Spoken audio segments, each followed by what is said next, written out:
तत्काल न्यूज, आवाज हिंदुस्तान की। मनीष सिसोदिया को सुप्रीम कोर्ट से मिली जमानत, अखिलेश यादव ने कर दी बड़ी भविष्यवाणी। आम आदमी पार्टी के नेता और दिल्ली के पूर्व डिप्टी सीएम मनीष सिसोदिया को सुप्रीम कोर्ट ने ईडी और सीबीआई के केस में जमानत दे दी। सिसोदिया 17 महीनों के बाद जेल से बाहर आएंगे, जिस पर समाजवादी पार्टी के अध्यक्ष अखिलेश यादव की प्रतिक्रिया सामने आई है। सपा अध्यक्ष ने कहा कि हमें उम्मीद है सबको न्याय मिलेगा, अरविंद केजरीवाल को भी न्याय मिलेगा। सपा अध्यक्ष अखिलेश यादव ने एक खास बातचीत में मनीष सिसोदिया को जमानत मिलने पर खुशी जताई और कहा कि कोर्ट से सबको न्याय मिलेगा। हमें उम्मीद है कि सबको न्याय मिलेगा और खासकर आप पार्टी के जितने नेता जेल में हैं, अरविंद केजरीवाल, उन्हें भी न्याय मिलेगा।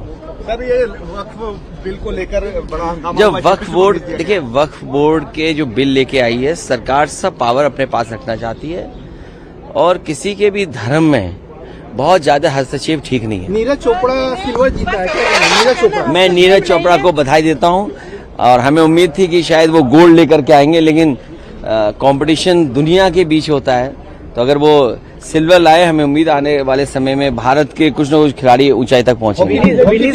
बहुत बधाई। विनीश फोगाट के मामले को हरीश साहब रखेंगे, उसकी मुझे कोई जानकारी नहीं है अभी, लेकिन केस तो लड़ना ही चाहिए। केस तो लड़ना ही चाहिए, क्योंकि जो गोल्ड पा सकती थी बेटी, वो गोल्ड नहीं पाई। सर, स्पीकर के अधिकारों को क्या कर्टेल किया जा रहा है, जो मुद्दा आपने कल उठाया? ये जिम्मेदारी चौथे खंबे की भी है, ये जिम्मेदारी हमारे पत्रकार साथियों की भी है। किसी वजन से न दबे, वो भी सच बोले। मामला क्या है सर, मामला क्या है? आप मुझे दिलचस्पी बढ़ा दीजिए। उम्मीद है कि आप लोग भी उसमें सहयोग करोगे।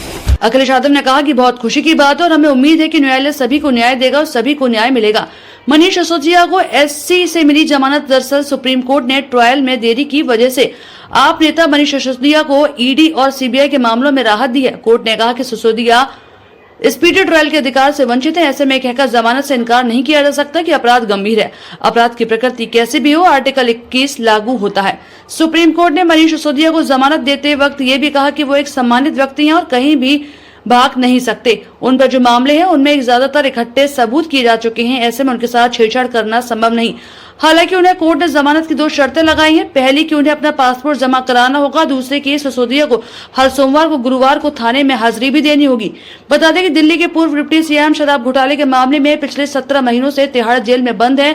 कोर्ट का ऑर्डर मिलने के बाद ही उनकी जेल से रिहाई की प्रक्रिया शुरू हो जाएगी। आम आदमी पार्टी ने इसे सच्चाई की जीत बताया और कहा कि हमारे नेता को जबरन जेल में रखा गया। तो 17 महीने दिल्ली के बच्चों के बर्बाद हुए। एक योग्य शिक्षा मंत्री के रूप में जो सेवाएं मनीष सिसोदिया दिल्ली के लोगों को दे सकते थे, उसका हिसाब कौन देगा? आज मैं प्रधानमंत्री जी से पूछना चाहता हूं, आपका मकसद, बीजेपी के लोगों का मकसद सिर्फ एक है, विपक्ष के नेताओं को पकड़ पकड़ के जेल में डालो। मनीष सिसोदिया के घर से 1 रुपए बरामद नहीं हुआ था, उनकी कोई प्रॉपर्टी नहीं मिली, कोई गहना नहीं मिला, कुछ नहीं मिला। आपने 17 महीने जेल में रखा और ईडी हमेशा तारीख पे तारीख लेती रही, समय मांगती रही, मामले को टरकाती रही। आज उन सब चीजों पे विराम लगा है और सिसोदिया जी बाहर आएंगे निकलकर।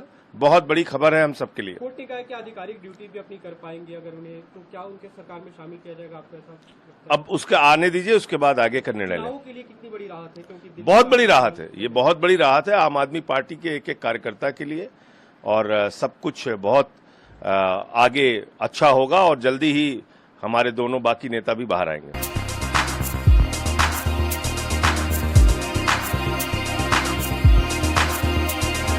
तत्काल न्यूज, आवाज हिंदुस्तान की।